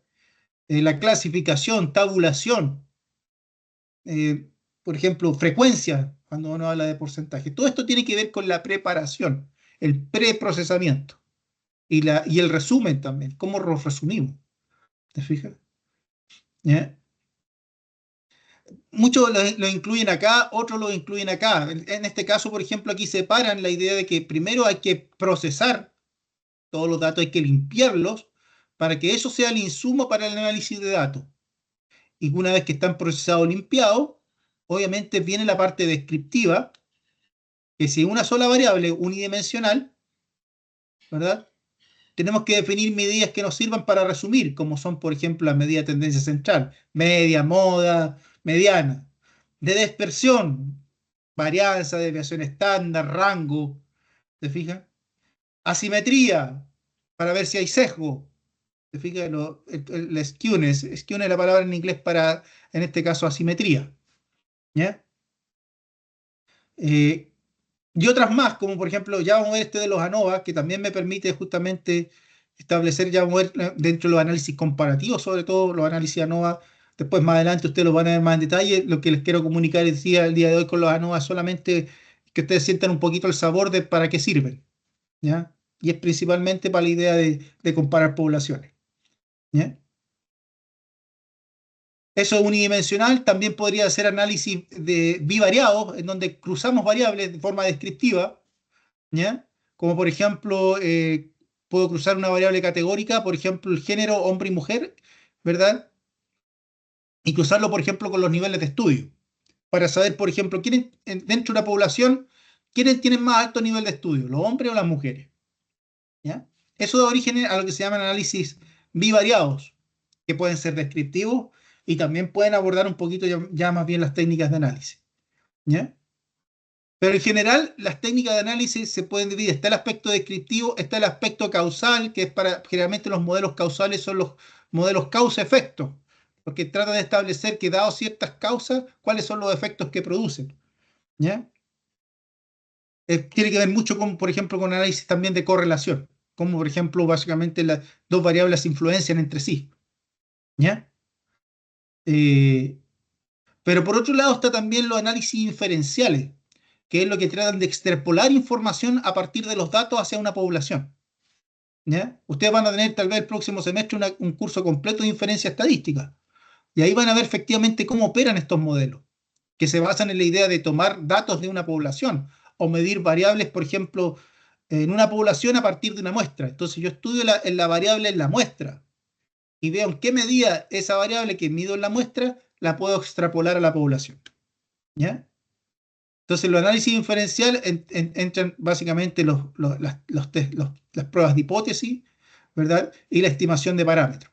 Siempre está la idea de los análisis inferenciales, justamente uno usa la muestra para tratar de construir una distribución de probabilidad asociada a una población, ¿ya? Eso un poquito también lo conversé con los estudiantes que están aquí en modelos probabilísticos, ¿ya? Pero esa es la idea de justamente los análisis inferenciales, se podría decir, en esencia, ¿ya? Entonces, todo este es el mapa, pero es lo que con lo que tenemos que quedarnos aquí más claro para lo que es metodología de la investigación, es la idea que justamente el proceso de análisis de datos, ¿ya?, conlleva dos cosas.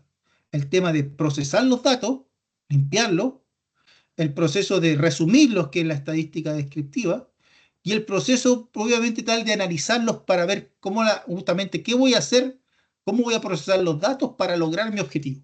Eso tiene que ver con el análisis de datos, nada más.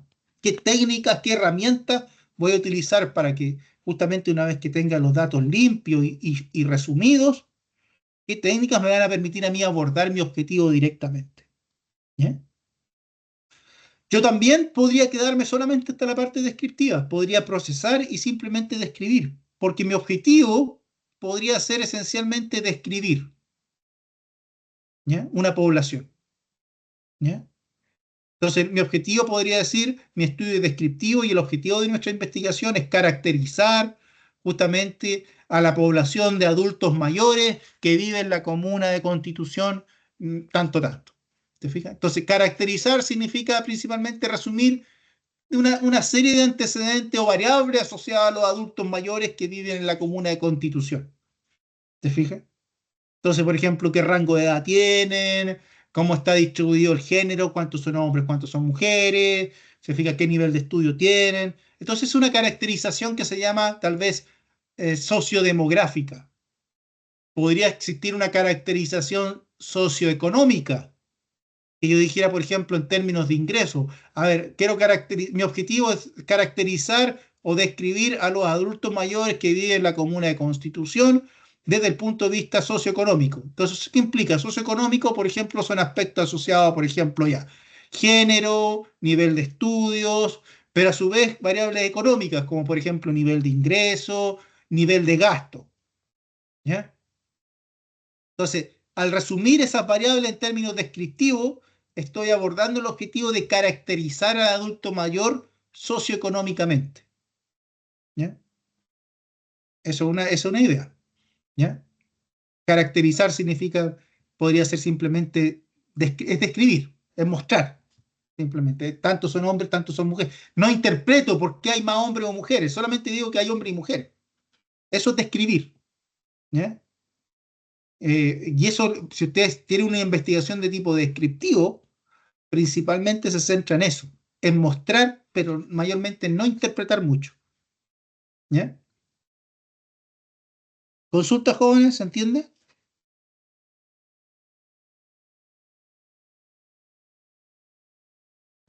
Ninguna duda, profesor. Ok, Jorge, gracias. Aquí, bueno, aquí lo mismo que les acabo de explicar acá se empieza un poco a abrir. ¿Ya? El tema de la inferencia estadística, que era esencialmente lo que les contaba. ¿Ya? El proceso de utilizar un análisis de datos para deducir propiedades de una distribución de probabilidad subyacente. Realmente los análisis inferenciales siempre parten de la base que la variable que yo mido en una muestra es explicada por una distribución de probabilidad. Y yo asumo que esa distribución de probabilidad para esa variable es la misma en la muestra y en la población. ¿Ya? Entonces, a través de la muestra, trato de construir la distribución de probabilidad asociada a la variable en la población. ¿Ya? Eso en esencia lo que hace inferencia. ¿Ok? Y a partir, y una vez que yo ya tengo la distribución de probabilidad construida de la variable, puedo hacer test de hipótesis. ¿Ya? Por ejemplo, si, no sé, la variable que quiero medir en la población es la edad, uno bien simple, o la altura de las personas. ¿Ya? Entonces, ya, voy a tomar una muestra para ver la altura de las personas en esa muestra. Esos datos de altura me van a permitir a mí construir una distribución de probabilidad, por ejemplo, una normal, ¿ya? Una distribución normal que me va a explicar la variable altura. Entonces, la variable altura aproximadamente es una variable aleatoria que básicamente, aparentemente, en base a la muestra, tiene una distribución de probabilidad de tipo normal. ¿Ya? Como ya tengo la distribución de probabilidad caracterizada a partir de la muestra, ya puedo hacerme preguntas. ¿Y cuál es la probabilidad de que un adulto mayor, por ejemplo, o tenga una altura, o tenga una persona dentro de esa población, tenga una altura más de 2 metros? ¿Ya? Esa puede ser una hipótesis. Por ejemplo, la hipótesis podría decir en este caso, se predice que efectivamente en esta población hay muy pocas personas, o no hay, que en esta población no existen personas de más de 2 metros de altura. Esa puede ser mi hipótesis. ¿Ya? Entonces yo para probar esa hipótesis, para ver si la acepto o la rechazo, ¿verdad? Como ya tengo la distribución de probabilidad de la variable altura construida, ¿verdad? Puedo calcular esa probabilidad directamente de la distribución de probabilidad que obtuve. ¿Me fijas? Y en base a ese nivel de probabilidad responder. Generalmente, ¿qué se asume? Para decir si se aprueba o rechaza la hipótesis que yo tengo, generalmente se ponen niveles de probabilidad alto, 95% para arriba. Y eso da origen a lo que se llama los niveles de confianza. ¿Ya? Bueno, eso, como decía, un concepto que van a ver un poquito más en detalle en inferencia estadística. Pero eso es en esencia el principio que subyace a la inferencia estadística. ¿Ya? Técnicas descriptivas. ¿Ya? Entonces ya las conocen, han hecho análisis descriptivo, ¿verdad? Tablas de frecuencia, histogramas, diagramas de torta. Todo esto me permite a mí, en este caso, en cierta medida, ahí tienen acá tienen las diferentes medidas estadísticas, ¿verdad? Un resumen estadístico. ¿Ya? Pero todo esto me permite en cierta medida describir o resumir el comportamiento de una variable. Eso es lo que hace la estadística descriptiva. Nada más. ¿Ya? Saber cuántos son hombres, mujeres. La tabla de frecuencia es generalmente para obtener esto, el histograma. El histograma es la primera aproximación que tenemos de la distribución de probabilidad empírica asociada a la variable y que es la que se utiliza para construir la de la población también. ¿Ya? Y es diferente estadístico en este caso para caracterizar la media, moda, desviación estándar se aplica. ¿Ya? Insisto, ustedes para efectos del informe no tienen que hacer esto, ¿eh? Solamente tienen que describir, ¿verdad?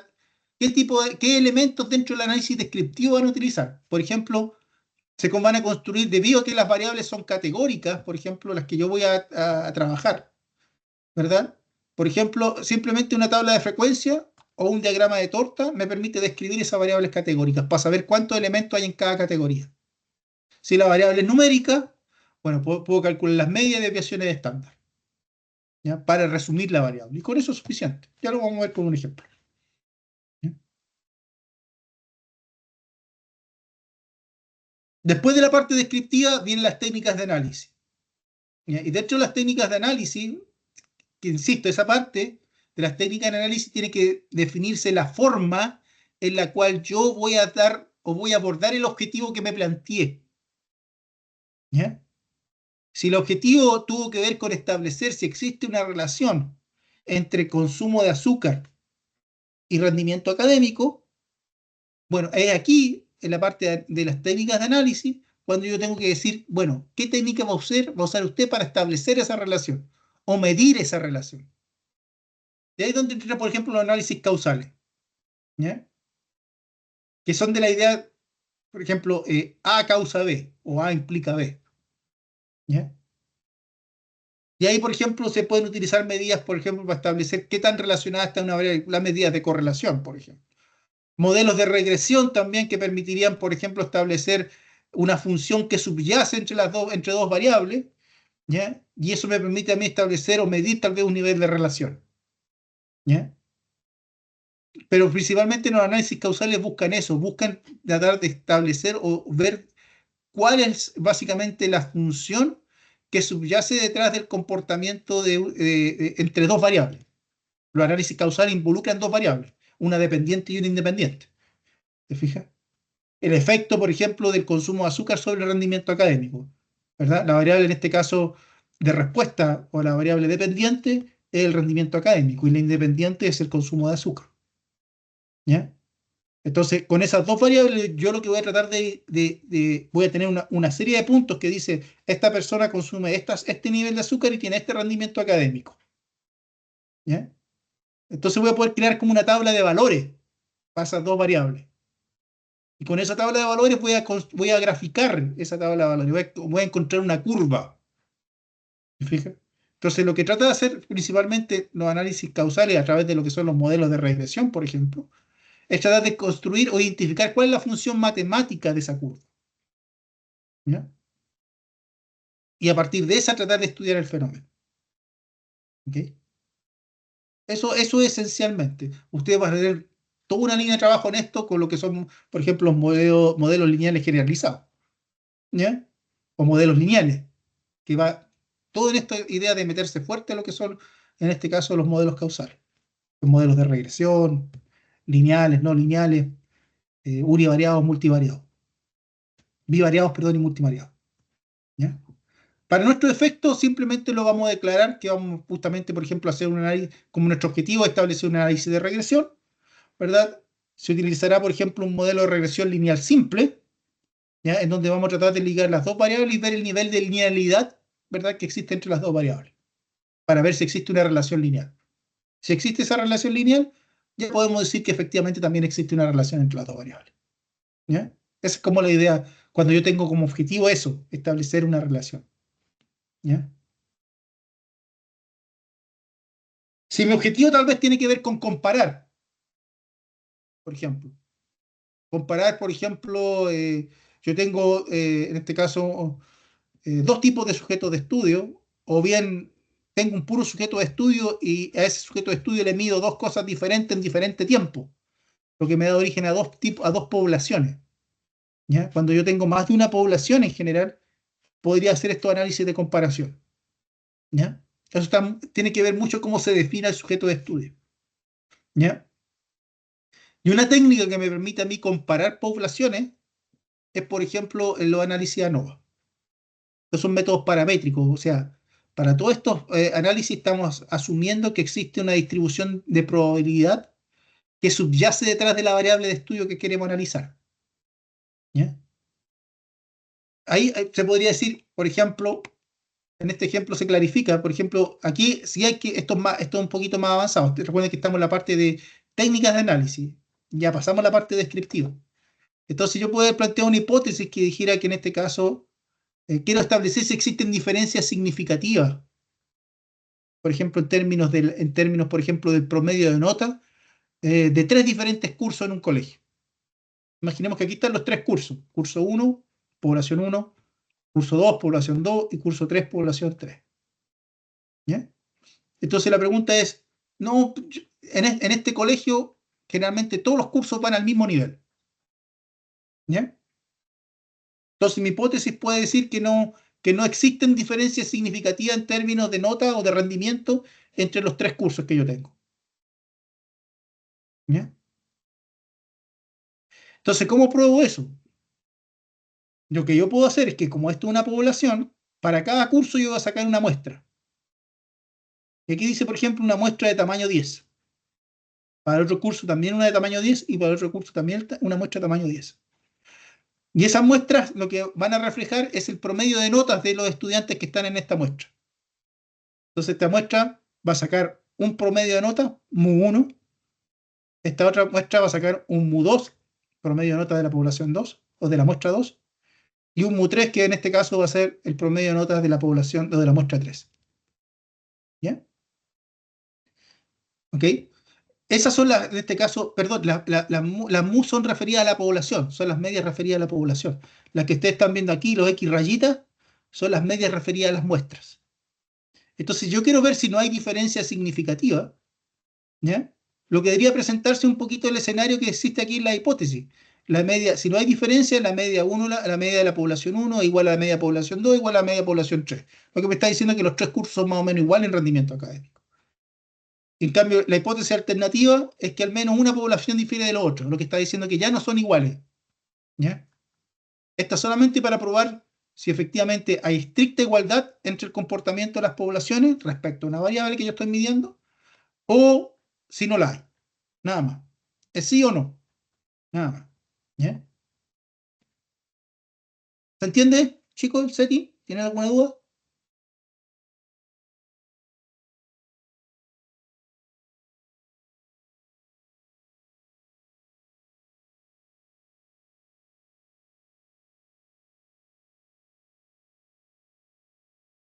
Ok, Isidora, gracias. ¿Ya?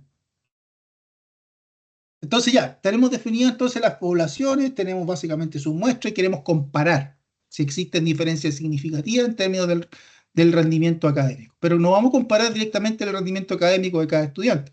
Vamos a comparar el promedio del rendimiento académico de una muestra que tomamos de cada población. ¿Ya?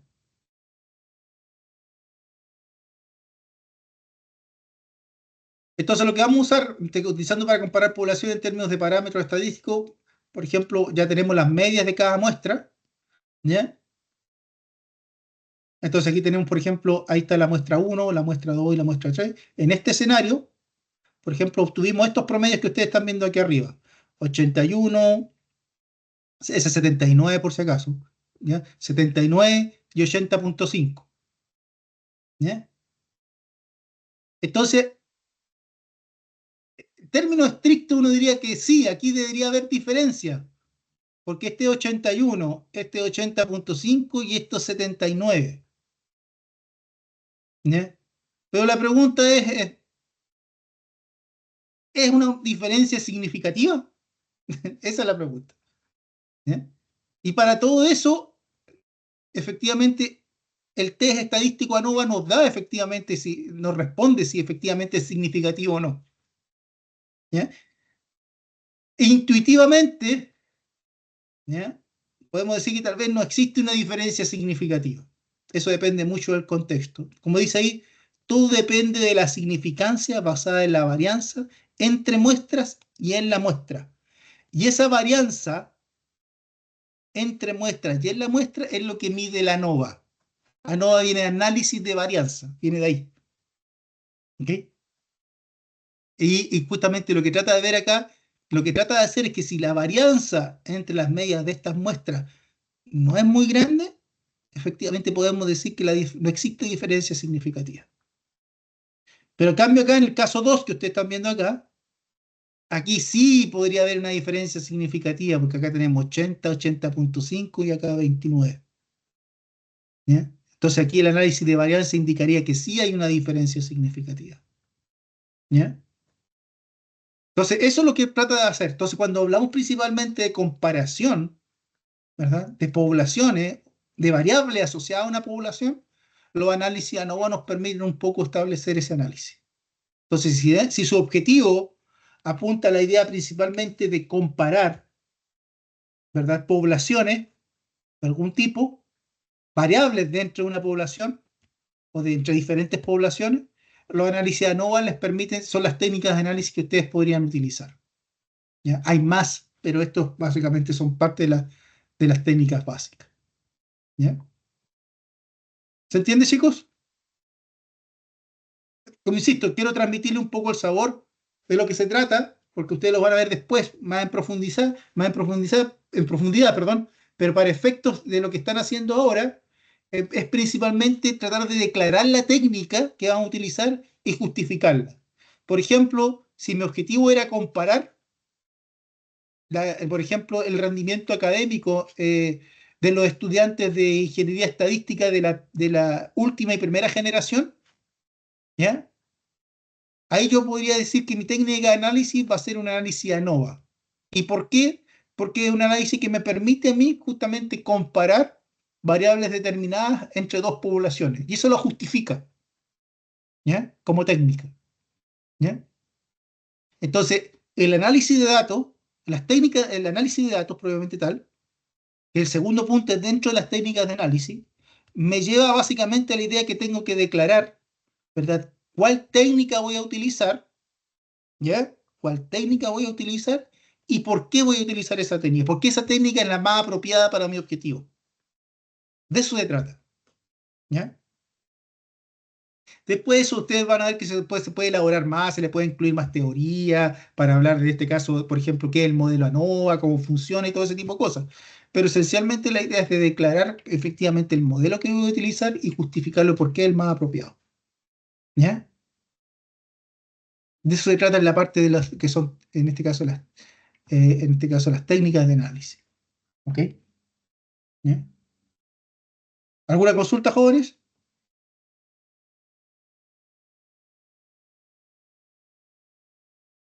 No, ninguna consulta. Ok, Jorge. ¿Ya? Perfecto. Perfecto, Alexis. Ya. Vamos entonces con algunos ejemplos.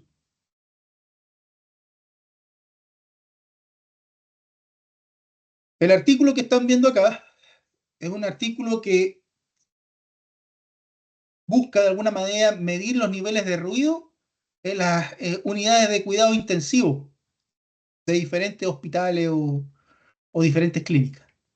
Y aquí dice un análisis descriptivo. Esto que está acá. Un análisis descriptivo. ¿Ya? Entonces, cuando lo plantean así, claramente uno de antemano, viendo solo el título, se centra la idea de que ellos van a, por ejemplo, a medir los niveles de ruido en diferentes, por ejemplo, salas o unidades de cuidado intensivo, van a medir los niveles de ruido y los van a resumir descriptivamente. Eso es lo que van a hacer. ¿Ya? Vamos viendo. Para eso me quiero ir directamente a la metodología. Veamos la metodología. ¿Ya? Aquí tiene descrita de alguna manera, esto es como el diseño de investigación. Este overview es como se podría decir el resumen metodológico o el diseño de investigación. Y aquí declara un poquito que es un estudio a pequeña escala, ¿verdad? Donde se van a medir los niveles de ruido en diferentes unidades de cuidado intensivo de una zona regional de un hospital. El estudio es de tipo descriptivo, ¿ya? Donde genera datos a intervalos de tiempo, debe ser, ¿verdad? Durante un periodo de 24 horas. ¿Ya? Ellos incluyen los objetivos acá. Nosotros, hay diferentes esquemas, pero los objetivos son parte de la declaración del problema. Entonces yo creo que efectivamente es más apropiado, y esto es una observación que se le puede hacer al artículo, es que este objetivo estuviera planteado anteriormente. ¿Ya? Pero aquí identifican su objetivo, y no es malo a veces en la metodología también repetirlo para justamente que el lector se pueda guiar, a pesar que efectivamente en la introducción nosotros lo declaramos. ¿Ya? Que en este caso la meta, en este caso de este estudio, fue medir, pero acá ponen analizar y comparar, son tres objetivos que van a implicar tal vez técnicas de análisis diferentes, ¿ya? Los niveles de ruido acústico que existen justamente en las unidades de cuidado intensivo de diferentes hospitales. ¿Ya? También se plantean algunas preguntas de investigación más directas. Hay una fluctuación del ruido, de los niveles de ruido sobre un periodo de 24 horas en una unidad de cuidado intensivo. ¿Cuánto fluctúan el nivel de ruido durante 24 horas en una unidad de cuidado intensivo? ¿Fluctúa mucho, poco, bajo? ¿Ya? Los diferentes niveles de ruido que podrían existir. Si hay en este caso una diferencia en los niveles de ruido sobre un periodo de una semana. ¿Ya? Entonces, esto habla de básicamente elementos de qué tan significativos serán las diferencias en términos de los niveles de ruido. Habla de la muestra y justamente en la definición de la muestra. Esto tiene que ver también con el sujeto de estudio. Aquí tiene que de alguna manera definir el sujeto de estudio. Pero me quiero saltar, chicos, más bien aquí a la parte de análisis de datos. El paper está en la LMS, se lo subí si lo quieren ver más en detalle. ¿Ya? La parte de análisis de datos, ¿ya? Donde, recuerden, son tres objetivos: describir, analizar y comparar. Veamos si las técnicas de análisis están alineadas con eso. Aquí dicen que la media y desviación estándar son los elementos, las métricas que se van a utilizar para describir los niveles de ruido obtenidos de diferentes unidades de cuidado. ¿Ya? ¿Ya? Entonces ahí tienen básicamente abordado el objetivo de describir. ¿Ya? Se hará un análisis de varianza, ANOVA, que se usará para comparar los niveles de ruido, las medias de ruido obtenidas en 3 diferentes turnos en las diferentes salas. Perfecto, ahí está abordando el comparar. ¿Ya? Y a partir de la ANOVA se van a ver si hay diferencias significativas, ¿verdad? En las comparaciones. ¿Ya? En donde efectivamente aquí se van a definir diferentes tests. El análisis ANOVA también es un tipo de análisis inferencial. ¿Ya? Y de ahí surge la idea de que se van a evaluar en este caso diferentes periodos, ¿verdad? Y se van a comparar mediante esta técnica. ¿Ya? Entonces, el tipo, el análisis de datos, las técnicas de análisis de datos, está respondiendo por dos objetivos, que es el describir y el comparar. Pero yo no sé por qué incluyó el analizar, ¿ya? ¿No? Porque no dice nada respecto a eso, ¿ya? Eh, Tal vez hubiera sido suficiente establecer dos objetivos, uno de describir y otro de comparar, ¿ya? Incluso el objetivo más, se podría decir que para este estudio el objetivo que toma más, tal vez, importancia, debería ser el de comparar, porque es un objetivo que aparentemente es más informativo y entrega más entendimiento sobre el fenómeno. El de escribir resume lo que pasa, ¿ya? Eh, y muchas veces, también como lo estamos viendo nosotros, para nosotros la parte descriptiva es como básicamente un paso necesario que hay que realizar cuando se trabaja con conjunto de datos. Entonces, independiente básicamente, o sea, declararlo como objetivo propiamente tal es algo redundante, porque siempre que trabajamos con investigación cuantitativa, o sea, medimos cosas, va a ser necesario establecer justamente análisis que me permitan resumir datos. Y eso es lo que se encarga la parte descriptiva. Entonces, es como algo ya inherente a lo que es investigación cuantitativa. Entonces, no es tan, tal vez, conveniente declararlo como objetivo. Aquí realmente el objetivo de este estudio que estamos viendo es más bien comparar. ¿Me fijas? El analizar podría ir por la parte de interpretación, pero no deja clara efectivamente aquí, por lo menos la metodología, cómo va a llevar adelante esa, ese análisis, ¿ya? Cómo va a interpretar, ¿ya? Aquí la discusión, pero esto ya es algo que se aborda hacia allá, hacia la parte final del estudio, es donde efectivamente se abordan los resultados, ¿ya? Que se obtienen, ¿ya? Y cómo estos resultados están básicamente respondiendo al objetivo, y a su vez ver cómo estos resultados también tienen alguna conectividad con lo que dice la literatura. O sea, si los resultados que obtenemos tienen algún sentido, o si la literatura también nos apoya un poco en términos de los resultados que obtenemos, ¿ya? Pero lo que quiero también dejar claro acá, chicos, con este caso, es que acá, cuando hablamos del plan de análisis de datos, es que esto está guiado por los objetivos, por él o los objetivos que tengamos, ¿ya?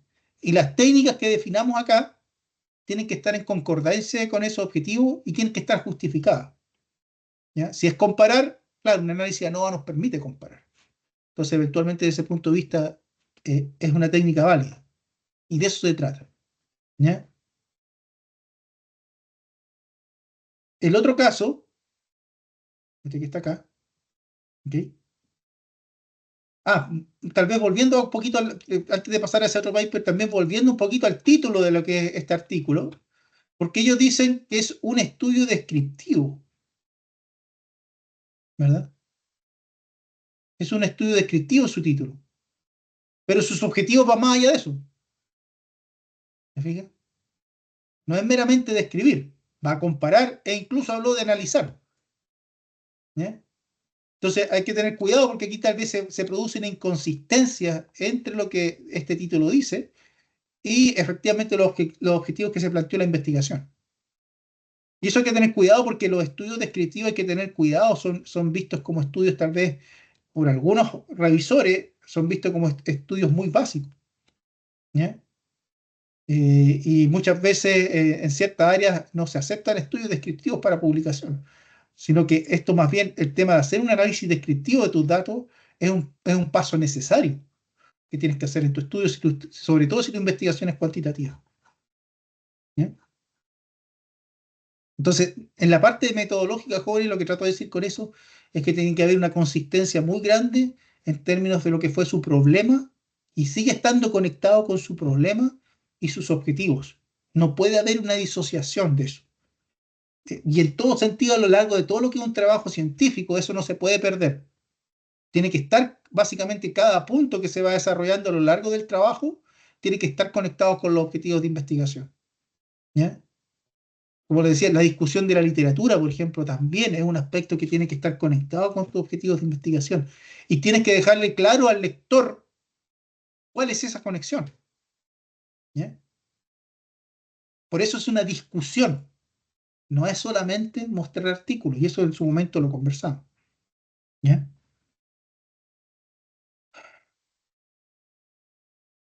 El otro caso, de que está acá, también dice que es un estudio descriptivo de los asaltos sexuales, ¿ya? Que se realizó sobre 2.500 víctimas femeninas en un periodo de 10 años. ¿Ya? Lo interesante de este formato es que aquí resume la investigación completa. ¿Ya? Objetivo, describir, ¿verdad?, a las víctimas de asalto sexual y las circunstancias en las cuales dichos asaltos ocurrieron. Ese es el objetivo. ¿Ya? El diseño de investigación, descriptivo, caso de estudio. Lo llamaron así, aunque no es único, son 2.500 mujeres, pero tal vez lo hagan en términos del periodo, que son 10 años. ¿Ya? La población y muestra, 2.541 mujeres. ¿Ya? Los métodos, aquí estamos más bien las técnicas de análisis. ¿Ya? El proceso de recolección de datos, y lo que se hizo es un estudio descriptivo bivariado, o sea, se hicieron cruces de variables. Esos son los análisis bivariados, cuando yo cruzo variables entre sí, en términos descriptivos. Y se hizo un análisis de regresión logística. Esa es más bien para establecer relaciones.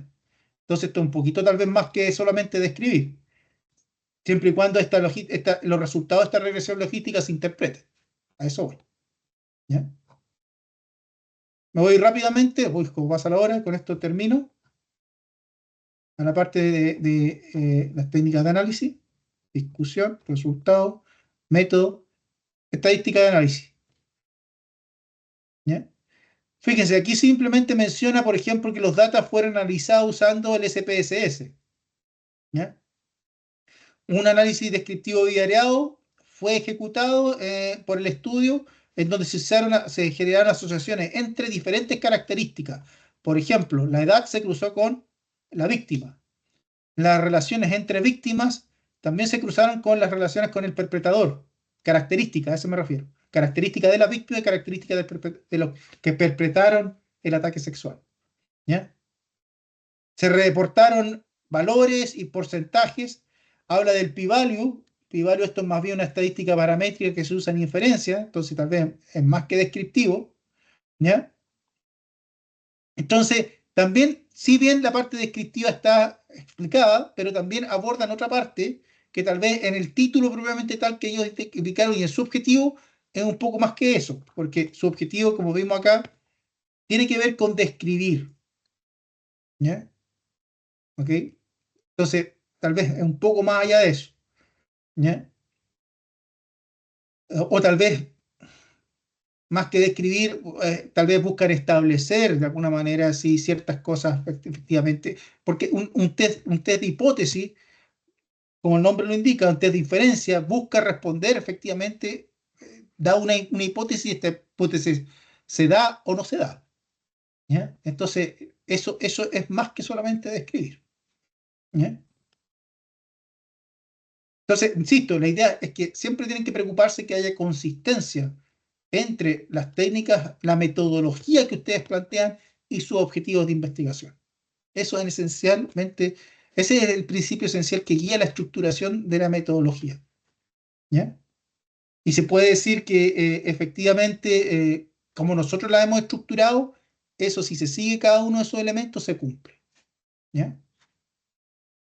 Jóvenes, ¿tienen alguna consulta? ¿Alguna duda con respecto a lo que vimos para cerrar?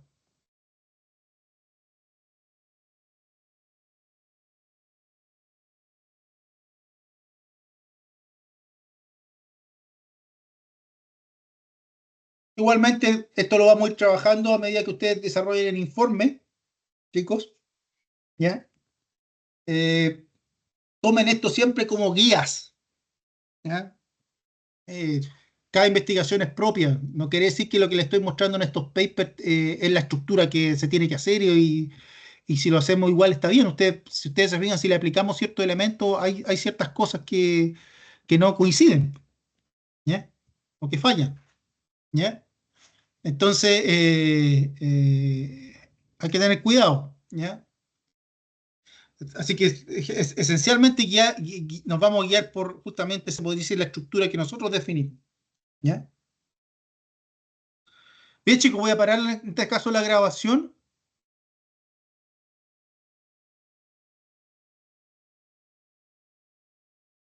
Voy a detener la grabación.